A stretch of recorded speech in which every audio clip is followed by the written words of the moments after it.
할렐루야. 주의 예배에 나오신 여러분들 주님의 이름으로 환영합니다. 지금 비록 저녁 시간이라 좀 덜하지만 그래도 이런 무더위를 뚫고 나오신 여러분들에게 주님께서 특별한 더 은혜와 사랑을 충만하게 넘치게 부어주실 것이라 믿습니다. 지금 어제 그 청소년부 학생회 수련회가 있었습니다. 그래서 은혜 가운데 너무 잘 마쳤습니다. 그래서 제가 지금 저번 주 금요일부터 해서 이제 이번 주 주일까지 쭉 매일 교회를 나오는 스케줄이라 조금 지쳐서 조금 에너지를 억지로 짜내면서 할 테니까 양해해 주시기 바랍니다. 약간 억지 같은 느낌이 들더라도 감사합니다. 사랑하는 여러분, 혹시 다이어트를 해보신 적 있으신가요? 굉장히 교만해 보일까 봐 조심스러운데 저는 어릴 때 꿈 중에 하나가 살이 찌는 거였습니다. 왜냐하면 뭘 먹어도 마른 체질이었고, 그래서 군대 가기 전에 신체 검사를 했는데 너무 말랐다는 이유 때문에 1급을 못 받고 2급을 받았습니다. 그게 저에게 굉장히 아픈 상처가 됐는데, 근데 요즘 저도 나이가 30이 넘고 나서 보니 이제 그 꿈이 좀 이루어진 것 같습니다. 약간 열심히 먹은 만큼 열심히 살이 찌는 느낌이 듭니다. 그래서 처음으로 저는 위기를 느끼고 처음으로 다이어트라는 것을 요즘 하고 있는데요. 근데 살이 빠지기 위해 중요한 것 중 하나가 먹는 것과 운동입니다. 근데 먹는 것 중에 특히 설탕이 들어간 당분이 많은 것들을 줄여야 한다고 합니다. 그래서 저는 최근 몇 주까지 아이스크림도 안 먹고 열심히 다이어트를 했습니다. 절제의 삶을 살았는데요. 그래서 다이어트에 좋다는 그러니까 요거트보다 더 건강한 그릭 요거트라는 게 있습니다. 그것까지 먹어보면서 열심히 했는데 솔직히 맛이 참 없습니다. 건강에 좋은 거라서 맛이 없었습니다. 근데 검색해 보니까 이 그릭 요거트가 꿀하고 같이 먹으면 그렇게 맛있다는 겁니다. 그래서 예전에 집에 놨던 꿀을 안 먹고 있다가 이제서야 꺼내서 같이 먹었는데 제가 몇 주 다이어트 하다가 꿀을 먹으니까 그렇게 달콤할 수가 없는 겁니다. 그래서 마치 사무엘상 14장 27절에 요나단이 전쟁 중에 피곤할 때 꿀을 한번 먹고 눈이 밝아졌다는 표현이 나오는데 그것만큼 정말 눈이 번쩍 떠지는 맛이었습니다.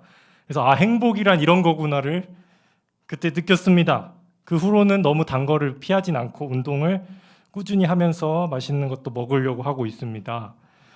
제가 말씀드리고 싶은 것은 꿀이 그만큼 달고 먹는 사람의 마음을 기쁘게 한다는 겁니다.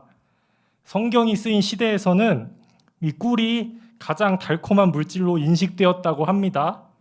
그래서 성경에서도 가나안 땅을 젖과 꿀이 흐르는 땅이라고 묘사하고 있습니다. 하나님께서도. 그래서 이것은 그 땅의 비옥함과 풍요로움을 상징적으로 표현한 말입니다.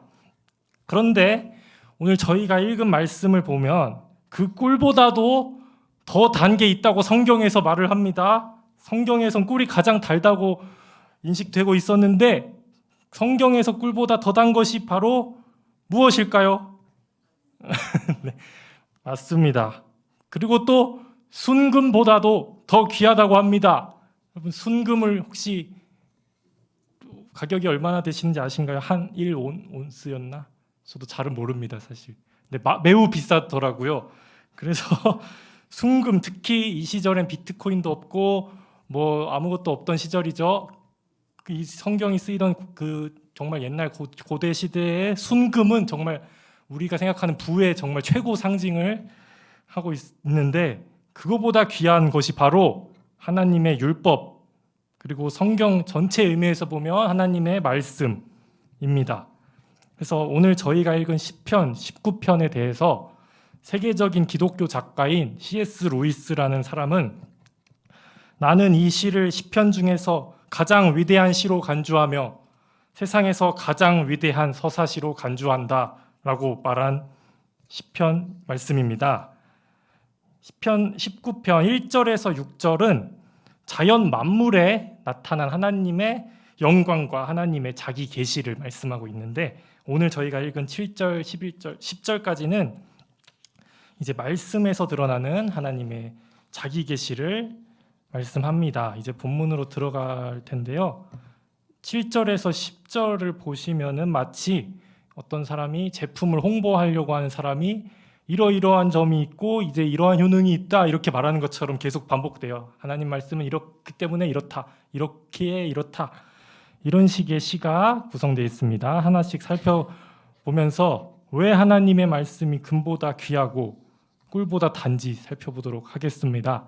7절에서는 여호와의 율법은 완전하여 영혼을 소성시킨다라고 합니다.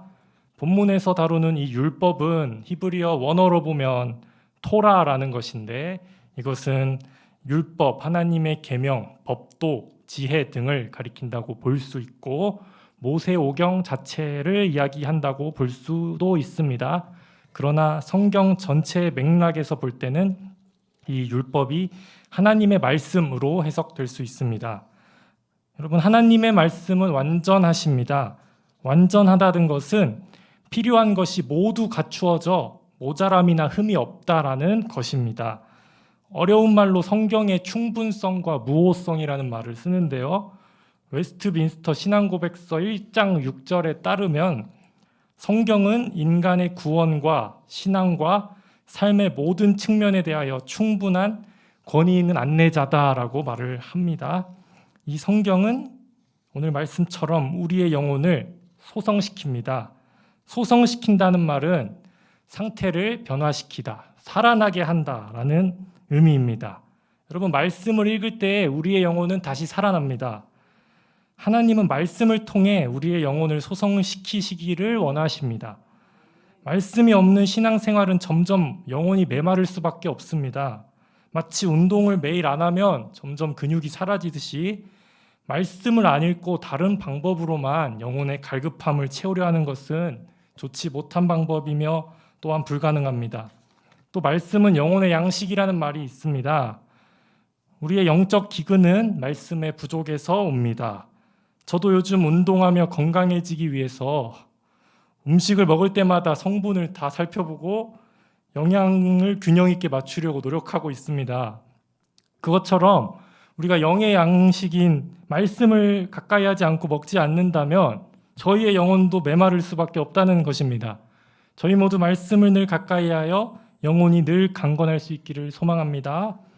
또한 7절 뒷부분을 보면 여호와의 증거는 확실하여 우둔한 자를 지혜롭게 한다라고 합니다. 말씀이 바로 하나님의 증거가 됩니다. 이 말씀은 하나님을 스스로 알지 못하게 된 타락한 인류에게 구원을 줄 뿐만 아니라 우둔한 사람들에게 지혜를 줍니다. 우리의 삶을 지혜롭게 합니다. 세상에는 하나님을 안 믿고도 똑똑한 사람이 정말 많습니다. 그러나 하나님이 보시기에 그들은 미련한 자들입니다. 고린도전서 1장 25절에 따르면 하나님의 어리석음이 사람보다 지혜롭다라는 표현까지도 나옵니다. 우리 모두 세상에 없어질 지혜가 아니라 하나님께서 주시는 영원한 지혜인 말씀을 사모하는 우리가 되기를 소망합니다. 또한 여호와의 교훈은 정직하여 마음을 기쁘게 한다고 8절에서 말을 하는데요. 정직하다, 그러므로 하나님께서는 거짓이 없으십니다. 히브리서 6장 18절에 따르면 하나님께서는 거짓말을 하실 수 없다라고 말씀하고 있습니다. 성경은 하나님이 우리를 사랑하신다는 이야기로 가득 채워져 있습니다. 그것에는 조금의 거짓도 없습니다. 세상에선 얼마나 거짓말하는 사람들이 많이 있습니까? 우리를 사랑한다고 하면서도 거짓말을 하고, 또한 우리에게 자신의 유익을 얻기 위해 우리를 속이고 잘해주는 사람들이 많습니다. 그러나 하나님의 사랑은 그렇지 않습니다. 하나님의 사랑은 거짓이 없으십니다. 그렇기에 우리의 마음을 기쁘게 합니다. 이 세상은 거짓의 아비인 사탄이 왕노릇하는 세상입니다. 하나님이 잠시 동안 그렇게 허락해 두셨습니다. 그래서 세상은 거짓을 따라야 성공하기 쉽고 거짓을 선택해야 생존하기 쉽습니다. 이런 세상 속에서 거짓 없는 하나님의 말씀을 통해 기쁨이 가득한 저와 여러분 되시기를 소망합니다. 또한 여호와의 계명은 순결하여 눈을 밝게 하십니다. 하나님의 말씀은 조금도 악이 없습니다. 우리의 어두운 눈을 밝히십니다. 요즘 얼마나 저희가 눈으로 범죄하기가 쉬운 세상입니까? 스마트폰을 켜서 인터넷으로 들어가는 순간 정말 많은 어둡고 악하고 자극적인 것들이 우리의 눈을 사로잡습니다. 그러나 하나님의 말씀은 순결하십니다. 그 말씀이 우리의 눈을 밝혀주십니다. 그렇기 때문에 우리의 눈은 그 말씀에 사로잡혀야 합니다. 9절에서는 여호와를 경외하는 도는 정결하여 영원까지 이른다라고 합니다. 이것을 원문으로 직역하면 여호와를 경외함은 순결하며 영원히 서 있다는 뜻인데, 이것을 다시 좀 더 쉽게 풀면 여호와를 진심으로 경외하고 따르는 태도는 거룩하고 순결하며 그 길은 영원히 변하지 않는 참된 길이다라는 뜻입니다. 그렇기 때문에 저희는 말씀을 그냥 읽는 것으로 끝나는 것이 아니라 하나님을 경외해야 합니다. 하나님을 경외하는 길은 정결하며 영원히 변하지 않는 참된 길입니다. 마지막으로 여호와의 법도 진실하여 다 의롭다라고 9절에서 말합니다. 하나님은 진실하여 의로우십니다. 세상을 보시면 얼마나 불의가 많습니까? 정직하게 사는 사람이 없는 것 같아 보이고 거짓과 어둠이 넘치는 세상입니다. 그러나 하나님의 법은 진실하여 의롭습니다. 하나님께서는 존재 자체가 의로우신 분이십니다. 그렇기 때문에 그분의 말씀도 조금도 불의가 없이 의롭습니다. 지금까지 말씀드린 이 모든 이유 때문에 시편 기자는 10절에서 이렇게 말씀합니다. 우리 10절 말씀 한번 다 같이 함께 읽겠습니다. 시작. 금 곧 많은 순금보다 더 사모할 것이며 꿀과 송이꿀보다 더 달도다. 아멘. 사랑하는 여러분, 정말 진심으로 이 고백이 저와 여러분의 고백이 되기를 간절히 소망합니다.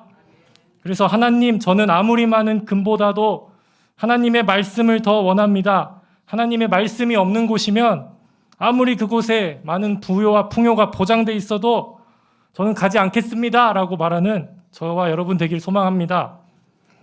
또한 시편 기자는 말씀이 꿀과 송이꿀보다 더 달다고 고백합니다.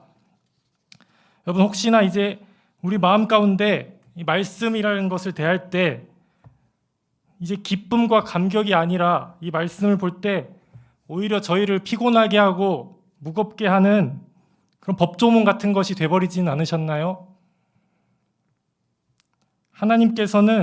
하나님께서 우리 안에 말씀을 사모하고 말씀을 꿀보다 더 달게 받아들이는 순수한 마음을 저희에게 주시기를 소망합니다. 예수님께서는 의에 줄이고 목마른 자는 복이 있다고 말씀하십니다. 저희 모두 한 번쯤은 정말 나의 삶이 끝난 것 같았을 때 주님이 깊이 만나주시고 눈물 펑펑 흘리며 회개하고 감사했던 경험이 있으시지 않으십니까? 우리 모두가 이러한 심령이 가난한 자가 되어야 합니다. 세상이 달콤한 사람들은 말씀이 달콤하지 않을 것입니다. 사라질 이 세상의 것들이 아니라 말씀을 통해 하나님께서 주시는 영혼의 풍요를 사모하는 저와 여러분이 되기를 소망합니다.